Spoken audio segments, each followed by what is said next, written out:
역대하 36장 11절에서 21절. 역대하 36장 11절에서 21절. 교독하겠습니다.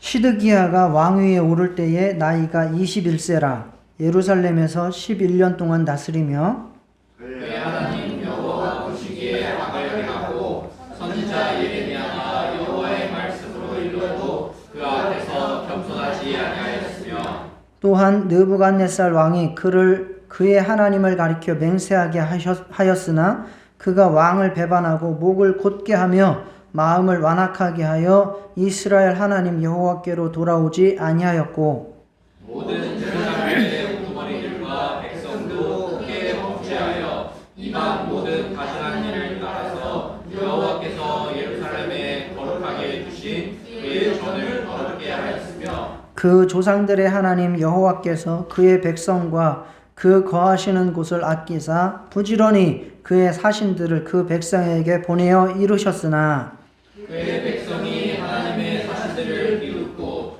그의 말씀을 멸시하며 그의 선지자를 욕하여 여호와의 진노를 그의 백성에게 미치게 하여 회복할 수 없게 하였으므로 하나님이 갈대아 왕의 손에 그들을 다 넘기심에 그가 와서 그들의 성전에서 칼로 청년들을 죽이며 청년 남녀와 노인과 병약한 사람을 긍휼히 여기지 아니하였으며 또 하나님의 전에 대속들과 여호와의 전에 보물과 왕과 방백들의 보물을 다 바벨론으로 가져가고 또 하나님의 전을 불사르며 예루살렘 성벽을 헐며 그들의 모든 궁시를 불사르며 그들의 모든 귀한 그릇들을 부수고 칼에서 살아남은 자를 그가 바벨론으로 사로잡아가매 우리가 거기서 갈대아 왕과 그의 자손의 노예가 되어 아사국이 통치할 때까지 이르니라. 이에 토지가 황폐하여 땅이 안식년을 누림같이 안식하여 70년을 지냈으니 여호와께서 예레미야의 입으로 하신 말씀이 이루어졌더라. 아멘. 예. 이 왕들의 이야기는 이걸 진짜 몇 년에 걸쳐서 해왔는데 이제 다음 주까지 왕들의 이야기는 마무리를 하겠습니다. 왕들의 이야기를 하면 열왕기 상하와 역대 상하를 이제 대체적으로 다 말씀을 들은 것입니다. 그래서 지난주에는 므낫세의 손자인 요시야 왕에 대해서 살펴봤습니다. 요시야 왕은 정말 특 A급으로 인정받는 왕이었습니다. 그래서 하나님 사랑, 말씀, 율법 사랑, 그리고 유월절, 예배 사랑, 교회 사랑의 삶을 살았고 그렇게 믿음으로 통치를 해서 그 시대의 모든 유다 그리고 사람들을 다 하나님께 올려드렸던 귀한 왕이었죠. 오늘은 그 이후에 4명의 왕을 살펴보도록 하겠습니다. 4명의 왕이고 이것과 함께 4명의 왕과 함께 남유다는 이제 멸망을 하게 됩니다. 17대 왕 여호아하스 그리고 18대 왕 여호야김 그리고 19대 왕 여호야긴 그리고 20대 왕 시드기야 이렇게 살펴봅니다. 사실 이 인물들에 대해서는 별로 살펴볼 수는 없습니다. 다 악했어요. 다 악했고 그래서 이제 그 시대의 멸망하는 과정을 살펴보면서 우리도 고난을 당할 때가 있을 텐데 그럴 때에 어떻게 믿음을 지켜야 하는가, 마음가짐을 가져야 할 것인가를 살펴볼 수 있도록 하겠습니다. 이미 이제 므낫세 왕을 통해서 범죄가 아주 극악에 이르렀고 하나님께서는 그때 이미 결정을 하셨습니다. 이제 유다는 더 이상 가망이 없다. 이들은 말로 해서 안 된다. 한번 혼나야 된다. 이런 마음을 먹으셨어요. 그래서 하나님께서 므낫세 이후로 한번 혼을 내시기로 작정을 하셨고 그 이후로 물론 이제 훌륭한 왕이 나오긴 했잖아요. 그러나 그것으로 돌이키기도 이미 때가 늦었습니다. 그러므로 이 4명, 오늘 살펴볼 4명의 왕 때에는 이미 나라가 하나님 앞에 심판받기로 결정이 된 때예요. 그러면 심판을 잘 받아야 돼요. 그죠? 우리가 고난을 당할 때 고난을 잘 당해야 되죠. 프로야구 경기 좋아하시는 분들은 야구 경기 보면 질 때도 잘 져야 된다라고 하잖아요. 질 때도 잘 져야 돼요. 그냥 무작정 지는 것이 아니라 작전을 가지고 지는 거거든요. 질 때에도. 그것처럼 우리가 실패할 때에도 고난당할 때에도 정말 인생의 최악의 순간에도 우리가 하나님 앞에서 정말 작전을 가지고 그 하나님의 계획에 동참해서 거기서도 우리가 유익을 얻을 수 있는 그러한 고난의 과정을, 인고의 과정을 거쳐야 된다는 것입니다. 그러나 이 4명의 왕은 절대로 하나님의 심판에 동참하지 않았습니다. 그 뜻을 거절했습니다. 그 이유는 나는 하나님의 뜻대로 안 살겠다는 거예요. 끝까지. 내 힘으로 살겠다는 거예요. 끝까지. 그래서 하나님께서는 바벨론이라고 하는 나라를 들어서 유다를 혼내시고 참 교육을 시켜서 새롭게 좀 개조를 시키려고 하셨으나 공통적으로 이 4명의 왕들은 끝까지 바벨론한테는 우리는 항복을 안 하겠다. 그리고 차라리 애굽으로 친하게 지내서 애굽을 통해서 우리 스스로의 힘으로 살아가겠다라고 하는 기조를 똑같이 그렇게 취했던 사람들입니다. 이것이 그들이 결국은 어떻게 됐겠습니까? 빨리 바벨론으로 끌려가서 빨리 개조되고 빨리 회복할 수 있는 것을 더 오랜 기간을 고통을 당하면서 더 심하게 치욕과 수치를 당하면서 더 많은 것들을 뺏기면서 그렇게 힘들게 하나님의 새롭게 하시는 과정에 동참할 수밖에 없게 된 것입니다. 그래서 우리는 하나님의 뜻이라고 하는 것이 온전하다는 사실을 일단 인정해야 됩니다. 자, 한번 고백해 보시겠습니다. 하나님은 선하시다. 예. 하나님은 선하십니다. 하나님이 선하시다는 것은 나에게 나타나는 어떠한 일이든지 하나님께서 허락하시지 않은 일은 없다는 거예요. 하나님께서 허락하셨으면 거기에 하나님의 뜻이 담겨 있는 겁니다. 그러면 그 뜻을 찾아서 거기에 동참하려고 해야 된다는 겁니다. 그래서 우리는 하나님의 뜻은 유다를 향해서도 재앙이 아니라 평안이라고 말씀하셨습니다. 파괴가 아니라 안식입니다. 우리가 읽은 본문에 보면 70년 동안 안식하게 하셨다라고 말씀합니다. 왜 70년을 안식하게 하셨을까요? 하나님의 그 말씀을 안 듣고 자기네들 맞습니다. 하나님의 안식을 안 한 것을 다 합쳐봤더니 한 70년쯤 된 거예요.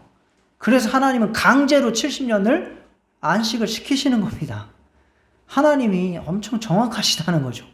그래서 우리는 정말 그러한 하나님의 뜻에 동참을 해서 우리가 고쳐야 할 것을 고치고 또 하나님의 사랑을 더 깊이 깨달아야 될 것을 깨닫고 또 우리가 끊어야 될 것을 끊어야 내면서 정말 우리를 성장시키고 새롭게 하심에 동참할 수 있는 그러한 믿음을 갖게 되시기를 주님의 이름으로 축원합니다. 첫째로 우리가 힘들고 어려울 때 정말 고난의 세월을 지나갈 때 첫 번째로 우리가 해야 될 일은 하나님의 계획에 동참해야 됩니다. 유다를 향한 하나님의 뜻은 이미 심판이었습니다. 그렇다고 해서 하나님께서 유다를 일부러 고통을 주시거나 아니면 완전히 없애버리려고 하는 것이 하나님의 뜻이 아닙니다. 마치 부모가 자식들을 향해서 혼을 낼 때의 그 마음과 비슷하죠. 그래서 나가 뒤져라 그러면 그거 진짜 나가 뒤지라는 말입니까? 집 나간 사람 있잖아요. 그래서 어렸을 때는 그런 뜻을 모르니까 집을 나가기도 하죠. 뭐 자기가 굉장히 이제 자존심이 세서 나가기도 하고 반항심으로 나가기도 하고 뭐 그런 일들이 있죠. 그렇지만 본 뜻은 그게 아니지 않습니까? 그게 바로 정신을 차리고 하나님 앞에서 바로 서라는 이야기죠. 그래서 예레미야 29장 11절에 여호와의 말씀이니라 너희를 향한 나의 생각을 내가 아나니 평안이요 재앙이 아니라 너희에게 미래와 희망을 주는 것이니라. 지금 내가 벌을 받고 있고 고통을 당하고 있고 재앙을 당하더라도 그것이 하나님의 목적이 아니라는 겁니다. 하나님께서는 그 과정을 통해서 평안을 주시고 미래와 희망을 주시기 위함이라는 사실입니다. 우리는 이것을 고난 가운데서 확실하게 믿어야 됩니다. 그래서 코로나를 주셨으면 거기에도 하나님의 사랑이 담겨 있고 미래와 희망이 담겨 있는 것입니다. 나에게 어떠한 정말 질병이 왔더라도 아니면 어떠한 갈등이 왔더라도 어떠한 경제적인 문제가 왔더라도 무조건 하나님의 선하신 뜻이 담겨 있다라고 우리는 인정하고 거기서 하나님의 계획을 찾아서 동참하려고 우리가 나아가야 됩니다. 그것이 우리가 고난을 통해서 믿음을 더 굳게 하고 하나님 앞에서 더 자라나고 우리가 잘 살 수 있는 방법입니다. 그러나 안타깝게도 이 4명의 왕 어떻게 했는지 앞으로 이제 보십시오. 그 첫 번째 왕이 바로 18대 왕 여호야김입니다. 그거를 잠깐 설명을 드릴게요. 요시야가 어떻게 죽었는지 아시죠? 잘했지만 마지막에 쉽게 말해서 바벨론과 애굽과의 싸움이 벌어졌는데 이 요시야가 누구 편을 들은 거예요? 아니에요. 그러니까 잘 들어보세요. 그러니까 뭐 이거 크게 중요한 문제는 아니에요. 당시에 아시리아, 바벨론, 애굽 요렇게 크게 이제 세 나라가 어느 정도의 강국이었어요. 지금까지는 누가 최고 강했냐면 아시리아가 최고 강했어요. 그런데 유다는 누구를 싫어했어요? 아시리아가 엄청나게 유다를 북이스라엘도 아시리아한테 망했잖아요. 그러니까 유다도 괴롭혔어요. 그러니까 아시리아를 싫어했어요. 그런데 그 당시에 아시리아의 뒤를 이어서 누가 패권 국가가 되려고 올라왔어요? 바벨론이 올라오니까 아시리아가 누구한테 도움을 청한 거예요? 애굽한테 도움을 청한 거예요. 그래서 애굽이 아시리아를 도우러 올라가던 길이었는데 그거를 요시야가 맞선 거예요. 누가 싫어서? 아시리아가 싫어서 애굽 너 가지 마. 그래가지고 맞선 거예요. 그랬다가 죽은 거예요. 그러니까 지금 결국 아시리아는 점점 망할 거고요. 결국 지금의 세계 패권은 바벨론과 애굽이 쥐고 있는 거예요. 이 사이에서 유다의 4명의 왕들이 결정을 하면서 살아남아야 되는 거예요. 자, 요시야가 애굽의 바르느고에 맞서다가 죽었어요. 그러면은 그 아들이 누구냐면 여호아하스라고 하는 17대 왕이에요. 그거를 가만두겠어요? 요시야를 죽인 후에 그 아들 여호아스를 3달 만에 폐위를 시켜버리는 거예요. 왜? 그 아버지를 보니까 너도 반애굽 정책을 펼 것 같아. 그러니까 본보기로서 안 되겠어. 그래서 17대 왕 여호아스는 애굽이 3달 만에 폐위를 시켜버리고 말 잘 듣게 생긴 놈을 하나 딱 잡은 거예요. 그게 누구냐면 18대 왕이 된 여호야김입니다. 이 사람은 여호아하스의 이복 형제예요. 그래서 여호야김을 성경에는 엘리야김이라고도 나와요. 똑같은 사람이 여호야김, 엘리야김. 이 사람이 18대 왕인데 애굽이 꼭두각시 왕으로 세워놓은 왕입니다. 자, 그러면 이 사람은 이제 자기가 애굽의 왕으로부터 이제 유다의 왕으로 섰잖아요. 그럼 어떻게 해야 되겠어요? 애굽을 잘 섬기면 자기가 잘 먹고 살 수 있어요. 그죠?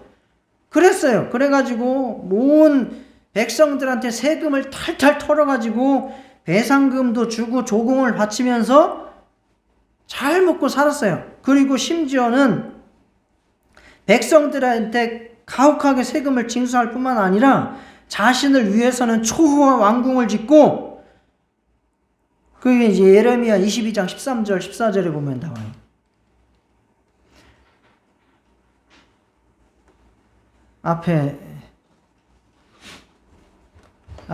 더 앞에. 네. 자기를 위해서는 엄청나게 큰 집을 지으면서 넓은 다락방을 지으면서 막 휘황찬란하게 하면서 백성들한테는 세금을 뜯어내가지고 애굽한테 막 갖다 바치면서 잘 먹고 삽니다. 자, 그리고 예루살렘의 멸망을 예언하는 선지자들은 다 죽여버립니다. 그게 예레미야 26장 20절에서 23절에 나옵니다. 항상 똑같아요. 이 4명 복잡하겠지만 항상 친애굽 정책, 그리고 선지자들, 예루살렘 망한다고 하는 선지자들, 바벨론에 빨리 항복하라는 말들을 하는 선지자들을 다 죽이는 일관적인 행태를 보이는 거예요. 그게 결국은 하나님의 뜻에 동참하지 않는 것이고 자기들 스스로 살아남겠다고 하는 고집인 겁니다. 자, 그런데 이게 세계 정세가 바뀌잖아요. 그게 이제 주전 605년인데 갈그미스 전투에서 바벨론이 애굽을 박살을 내버립니다. 그리고 나서 바벨론이 박살을 냈으니까 그 사이에 낀 유다도 너희들 애굽 편에 들어서 있었지? 그러면 너희도 한 방 먹어. 그리고 유다를 완전히 점령해버립니다. 그래서 유다가 바벨론의 영향권 안으로 들어가게 된 거예요. 그게 1차 침공입니다. 유다가 바벨론한테 3차 침공을 당해서 멸망하게 되는데 이게 1차 침공을 당합니다. 그러면 이 여호야김이 정신을 차려서 이게 하나님의 뜻이고 우리가 빨리 바벨론한테 항복을 하고 거기서 하나님의 뜻을 찾아서 동참해서 우리를 고치고 회개하고 새롭게 함을 입어야겠구나라고 했으면 되잖아요. 선지자들이 계속 그거 얘기했는데, 특히 예레미야 선지자 계속 그렇게 외쳤는데, 목이 터져라고 외쳤는데 절대 말 안 듣습니다. 그러다가 마지못해 힘에 의해서 바벨론한테 한 3년 정도를 꿇고 있다가 또 한 번 애굽과 바벨론이 작은 전쟁이 일어났는데 애굽이 굉장히 잘 버틴 거예요. 그러고 났더니 이제 여호야김이 생각이 바뀐 거예요. 아직까지는 애굽이 이거구나. 바벨론 안 되겠어. 그래가지고 또 반 바벨론 친애굽으로 돌아가 버린 거예요. 그랬더니 바벨론이 가만히 있겠어요? 요것 봐라. 그래가지고 다시 쳐들어와가지고 완전히 그 주변에 있는 나라들을 다 바벨론이 점령을 했거든요. 너희들도 같이 가자 해가지고 유다를 완전 쑥대밭을 만들어버립니다. 멸망 직전까지 처참하게 유린을 해버립니다. 그리고 여호야김은 바벨론으로 포로로 끌어가 버립니다. 이렇게 하나님의 계획을 새롭게 하심에 평안과 미래와 희망을 주려고 하는 계획에 절대 동참하지 않습니다. 자기 힘과 자기 능력으로 자기 고집으로 살아보겠다는 거죠. 자, 우리도 잘못을 할 수도 있습니다. 그리고 잘못을 했기 때문에 하나님의 징계를 받을 수도 있고 심판을 받을 수도 있어요.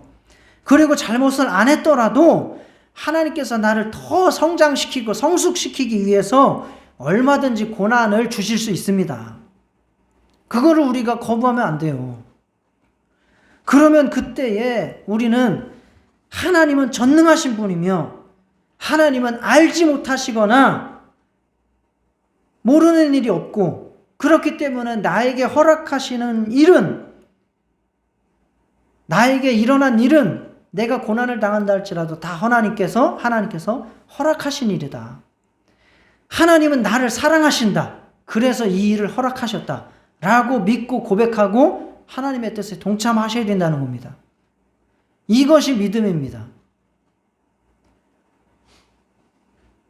우리가 가장 어렵고 힘들고 괴로운 일들을 겪었다 할지라도 결국 우리의 인생 가운데서 가장 어렵고 힘들고 어려운 일은 무엇일까요? 죽음이에요. 그죠?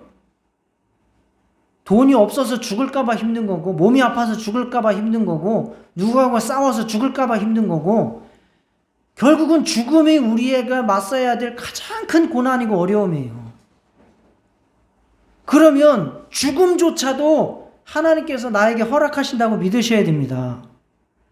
하나님은 정확하셔서 임명제천이라고 하지 않습니까? 예수 안 믿는 사람도 임명제천이라는 거예요. 내가 죽는 것은 어디에 달렸다는 거예요?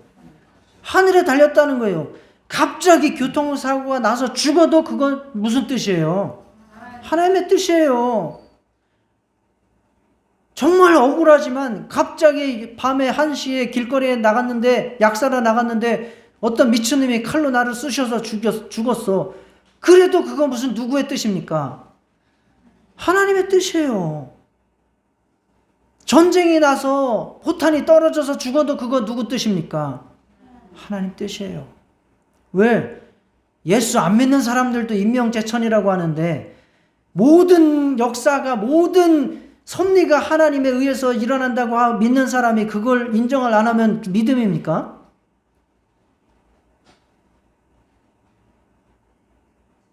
하나님은 선하시고 하나님이 모르시는 일이 없어요. 하나님이 허락하지 않고 일어나는 일은 없어요. 이것을 고백하실 수 있기를 축원합니다. 그래서 죽음 이전에 일어나는 모든 병이든 경제적인 문제든 무슨 갈등이든 어떤 일이든 다 하나님의 섭리하에 뜻이 숨겨진 가운데 일어나는 일입니다.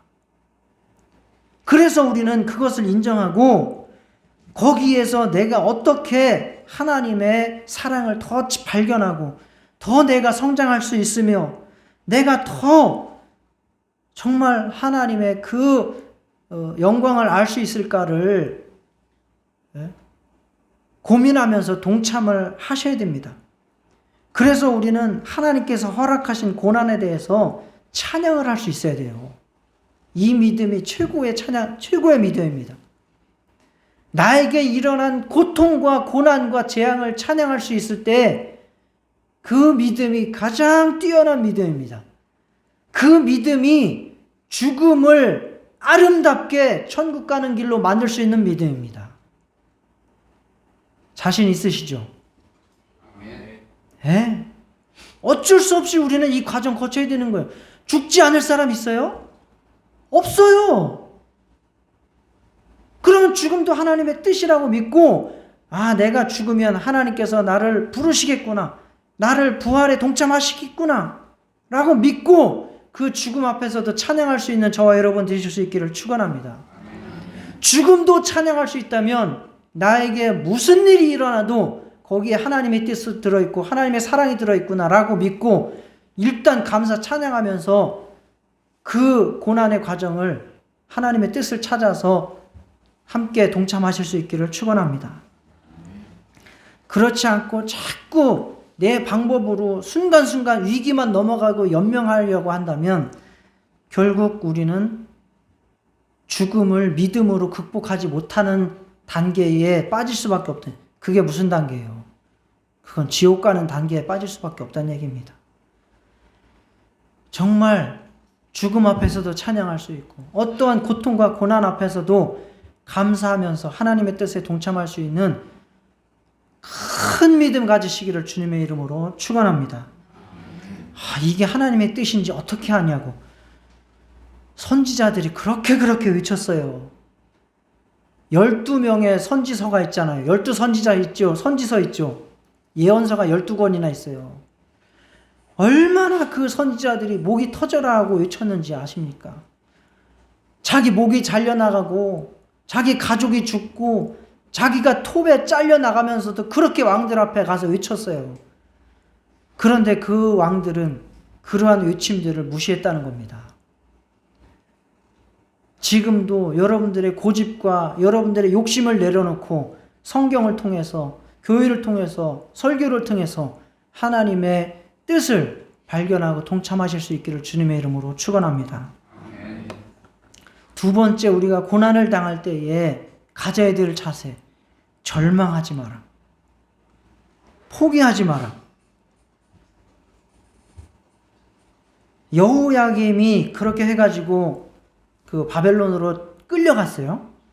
근데 이 과정도 성경을 다 자세히 나오지는 않는데 대체적으로 해석을 해보면 이제 여호야김이 끌려갔다가 거기에서 충성 맹세를 합니다. 충성 맹세를 하고 다시 이제 바벨론한테만 충성하겠다고 다시 돌아오게 돼요.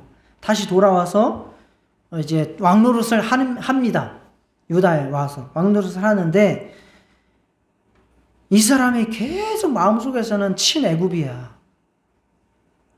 그래가지고 바벨론의 형태는 될 수 있으면 말을 안 들으려고 하고 애굽을 계속 의지해서 뭔가 살아남을 그러한 계획을 짜요. 그러다가 애굽과 다시 동맹을 맺고 바벨론에 항거하는 일이 일어납니다. 그러면 또 어떻게 되겠어요? 바벨론이 또 가만히 있겠어요? 요것 봐라, 너는 벌써 두 번째야 하고 가만히 두지 않겠다고 또 쫓아옵니다. 그게 주전 597년이에요. 그러니까 막 쫓아 내려오니까 갑자기 야, 나 왕 안 해. 너 아들 너 왕해. 자기가 안 한 것처럼 아들 여호야긴을 왕으로 올려 세웁니다. 여호야긴이 왕이 되자마자 바벨론이 침공을 했거든요. 그건 이렇게밖에 해석이 안 돼요. 여호야긴이 왕이 되자마자 뭐 거의 한 달 만에 바벨론이 쳐들어왔거든요. 그러니까 여호야긴 잘못이 아니라는 거예요. 그래서 이렇게 이제 풀 수밖에 없거든요. 그 과정이. 그래서 다시 2차 침공을 합니다. 그게 주전 597년. 2차 침공을 해서 이번에 여호야김은 뭐 완전히 박살이 나서 죽었겠죠. 그리고 당시에 여호야긴을 포로로 끌려갑니다. 다시. 포로로 끌고 가고 그와 함께 일어난 일이 뭐냐면 그 유다의 젊고 유능하고 똑똑한 사람, 기술자, 배운 사람은 다 잡아갑니다. 물론 1차 때도 잡아간 사람이 있어요. 다니엘과 세 친구 같은 경우도 1차 때 잡아갔죠. 근데 2차 때 대대적으로 또 다 잡아갑니다. 2차 때 끌려간 사람은 에스겔도 끌려갔고 모르드게도 끌려갔어요. 이때. 그러니까 유다의 중추적인 역할을 할 만한 사람은 다 잡아간 거예요. 기술자, 학자, 군인, 젊은이, 종교인, 뭐 정치인 다 잡아갔어요. 싹스를 해갔어요. 왜 잡아갔을까요? 예? 네. 우리나라도 뭐 점점 노인 인구가 많아지고 젊은이들이 없어진다고 걱정하잖아요. 왜 그래요?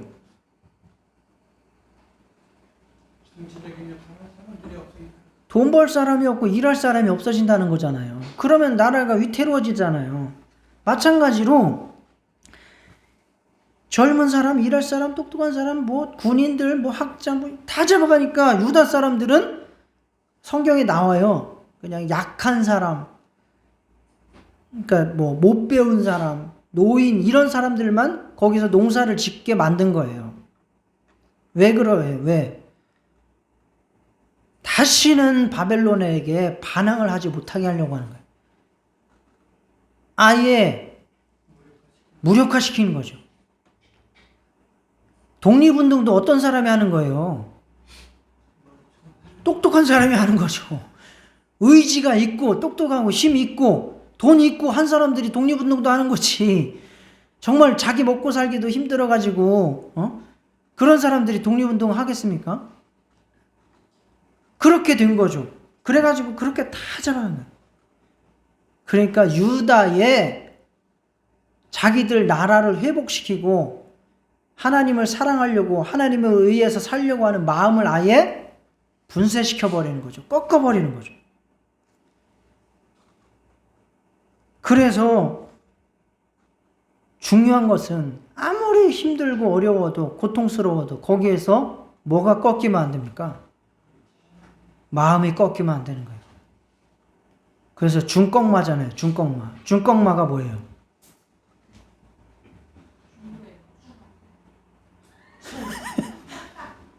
중꺾마가 뭐예요? 그렇습니다. 중요한 건 꺾이지 않는 마음이다. 스포츠 선수들이 경기에 나가가지고 힘들고 어렵고 막 지고 있어도 중요한 건 뭐예요? 거기서 마음이 꺾이면 안 된다는 거예요. 끝까지 최선을 다해서 싸워야지. 그러면 마지막에 역전도 일어나고 다른 길이 열린다는 거예요. 신앙생활도 마찬가지예요. 중꺾마예요. 중꺾마. 하나님께서 우리를 담금질하시고 연금하시고 고치시려고 하시고 이런 과정을 하는데 하나님은 우리가 이겨내지 못할 시련을 주신다 안 주신다? 안 주세요. 감당하지 못할 시험을 하시지 않는다고 그랬어요. 그러면 어떠한 어려움이 와도 그거 우리가 감당할 수 있다는 얘기입니다. 그런데 그 과정을 자기가 이겨내지 못하고 마음을 꺾어버려요. 그거 누가 제일 좋아해요? 마귀가 제일 좋아하는 겁니다. 마귀는 너 지금 힘들잖아. 너 지금 괴롭잖아. 너 소망도 없잖아. 너 예수 믿는다는데 왜 하나님이 너 안 돌봐줘? 그래가지고 하나님을 포기하게 만들고 마음이 꺾어지게 만들고 좌절하게 만들고 포기하게 만들고 자살하게 만들고 그래가지고 결국은 그 사람의 인생을 파괴시켜버리는 거예요. 시험을 통과하지 못할 때 일어나는 일이 바로 절망하는 일입니다. 그래서 우리한테 어떠한 일이 일어나도 어떠한 괴로운 일이 일어나도 거기에서 하나님을 포기하면 안 되고 마음이 꺾이면 안 돼요. 나는 소망을 가지고 끝까지 이겨내리라. 하나님이 승리하실 것이다. 하나님만 붙들면 반드시 미래를 주실 것이다. 언젠가 그 유튜브로 이게 이렇게 보는데 엄청나게 큰 국도예요. 막 4차선 국도 차가 쌩쌩 다녀. 국도인데 그 국도의 야산 밑에 어떤 여자가 텐트 같은 걸 치고 거기서 살아. 그래서 그게 궁금한 거죠, 사람들이. 그래서 누가 제보를 한 거야. 그거 뭐죠? MBN에서 하는 거? 그 특종 그런 세상에 이런 일이 이런 거 제보를 한 거예요. 시간이 오래 가니까 간단하게 말씀드릴게요. 약간 미쳤어. 그래서 가족들도 다 포기했어. 나중에 취재하고 알아보고 나니까 한 20몇 살 때 성폭행을 당한 거야. 그리고 결혼을 해서 딸까지 낳았지만 결국 그것 충격을 받아가지고 딸 있을 때에도 딸을 힘들게 하고 딸도 집을 나가서 살 정도로 그리고 그것을 회복을 못해서 결국은 그렇게 된 거였어요.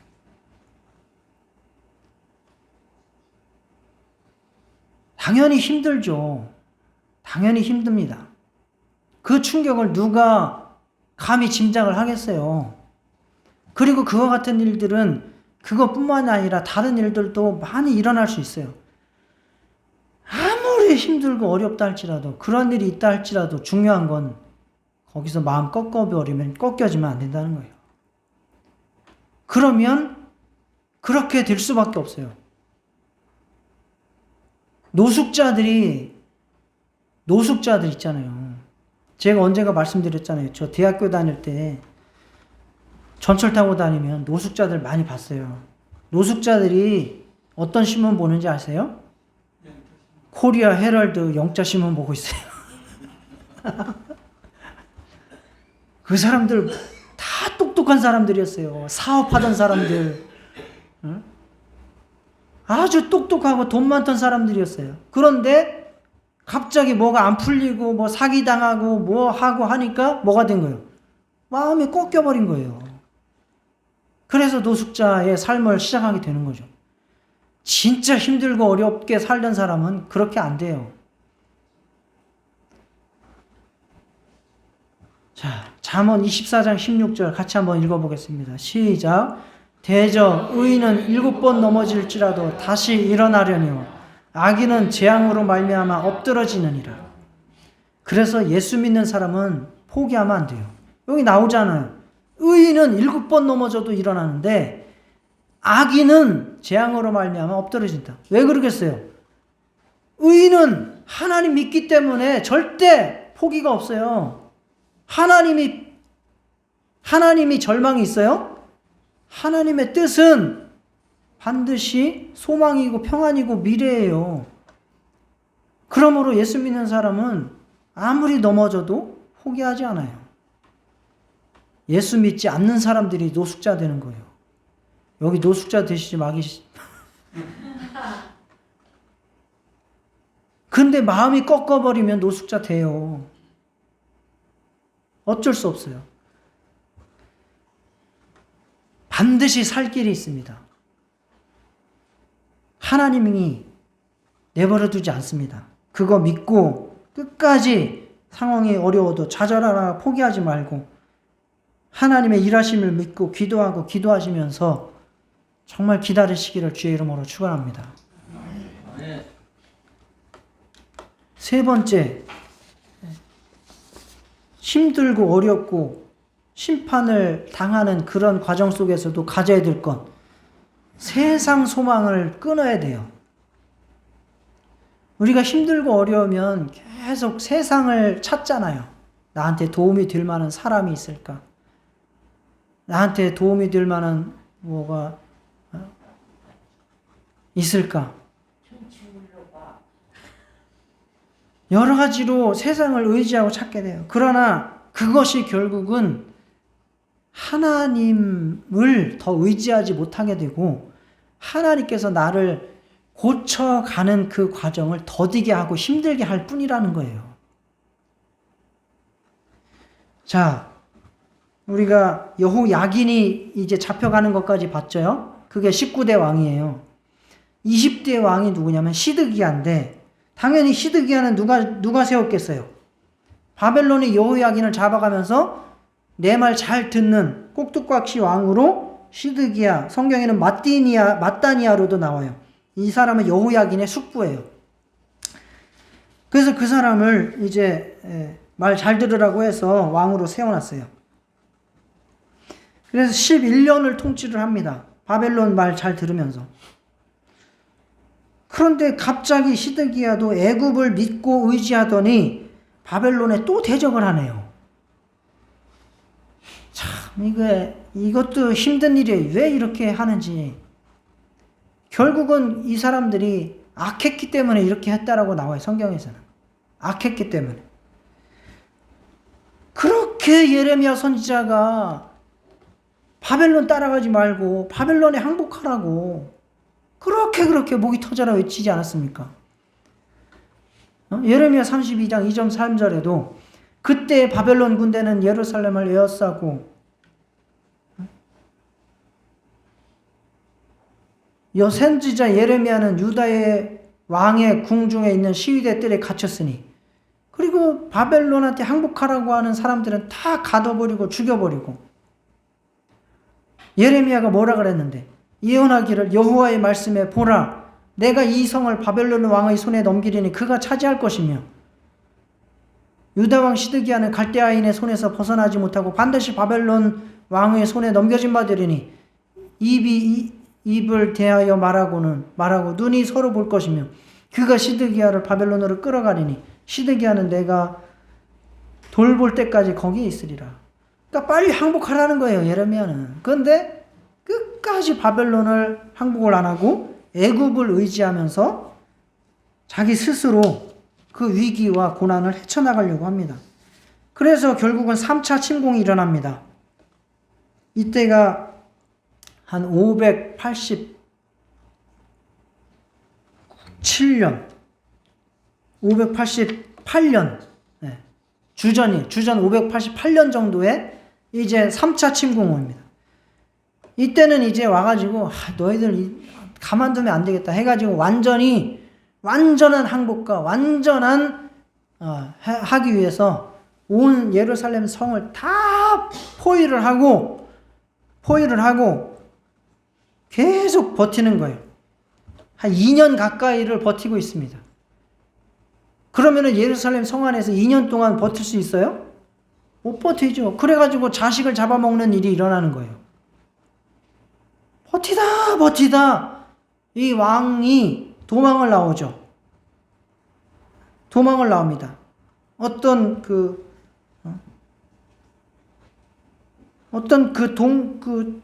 이렇게 샛길 같은 데로 밖으로 나가는 조그만 길, 거기로 왕이 도망을 나오는데 결국 거기서 생포돼 가지고 이제 끌려가게 되는데 처참하게 되는 겁니다. 처참하게. 자, 어떻게 처참하게 되느냐? 시드기야가 보는 앞에서 그의 아들들을 하나씩 죽이기 시작을 했고요. 그래서 유다 왕가의 계승자들을 다 죽여버렸고요. 그리고 이 시드기야의 턱에다가 갈고리를 꽂아서 무릎을 꿇게 했고요.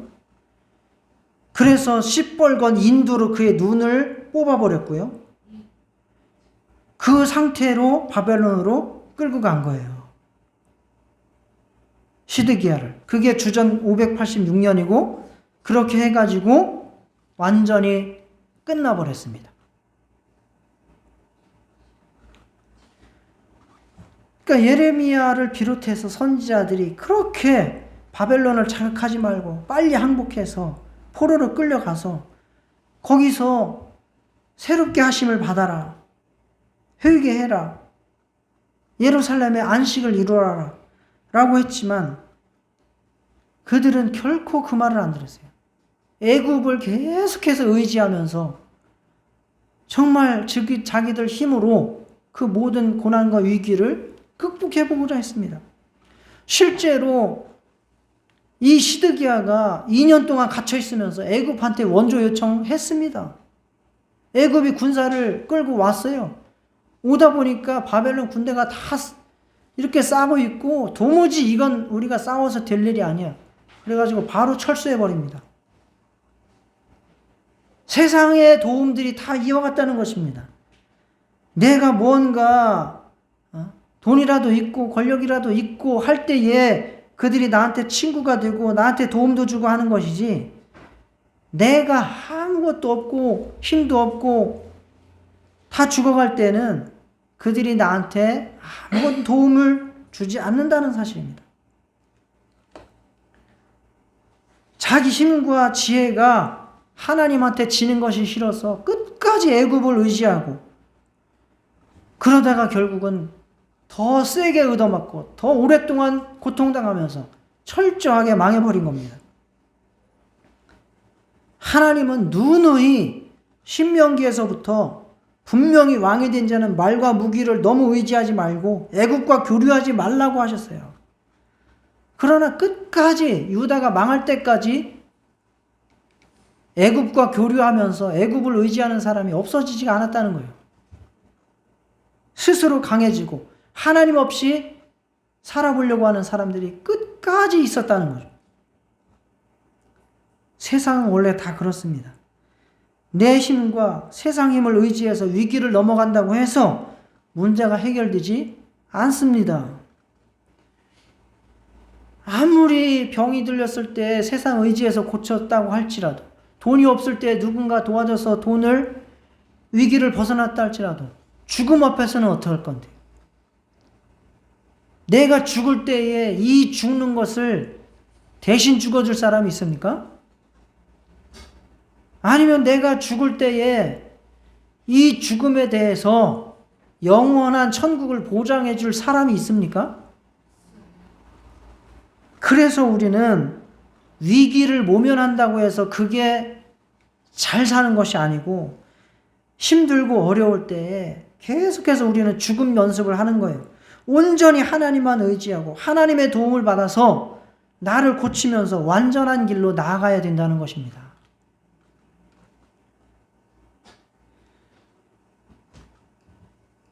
이제 뭐 유튜브를 가끔 보다 보면은 성공한 사람들의 이야기가 많이 나와요.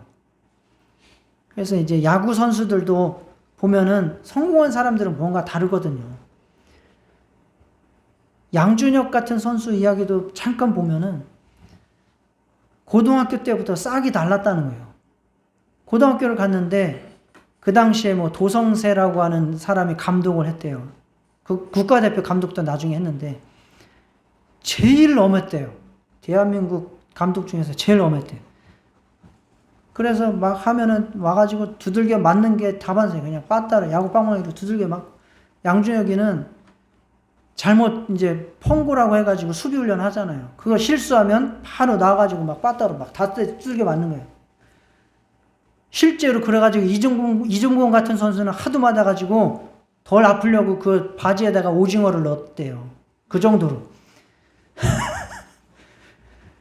그렇게 맞는데 양준혁은 가가지고 두들겨 맞으면 감사합니다! 그러고 나가서 딱 웃으면서 막 훈련을 했다는 거예요. 그때부터 고등학교 1학년 때부터.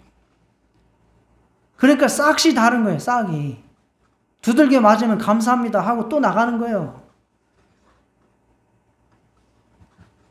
그리고 이종범 같은 선수도 보면은 일본을 갔잖아요. 잘하니까 일본을 갔죠. 일본에를 갔는데 일본에를 왜 갔느냐 하면 자기는 돈 벌러 갔다는 거예요. 야구를 하러 간 게 아니라 돈 벌러 갔다는 거예요. 그래가지고 돈을 벌려면 옵션이라는 게 있잖아요. 뭐 출루율, 뭐 이런 옵션이 어마어마해요. 그래서 자기는 어떻게 해서든지 출루를 하고 나가가지고 돈을 벌어야 되겠다. 한 번 나가면 그게 돈이 엄청나니까. 그래가지고 뭐 이렇게 타석에 가까이 제일 앞에 나가가지고 몸에라도 맞겠다고 몸이 그 컨디션이 안 좋을 때 컨디션이 좋으면 안 다치고 나가면 되잖아요. 컨디션이 안 좋을 때는 일부러 맞고 나가려고 앞으로 다가가가지고 맞으려고 했다는 거예요. 나가면 돈 생기니까. 그런데 그렇게 하다가 여기에 맞으면 이상이 없는데 이렇게 해서 여기를 맞은 거예요. 여기를. 그래가지고 뼈가 완전히 부서져요. 그래갖고 그때 인생을 배웠다는 거예요. 돈을 벌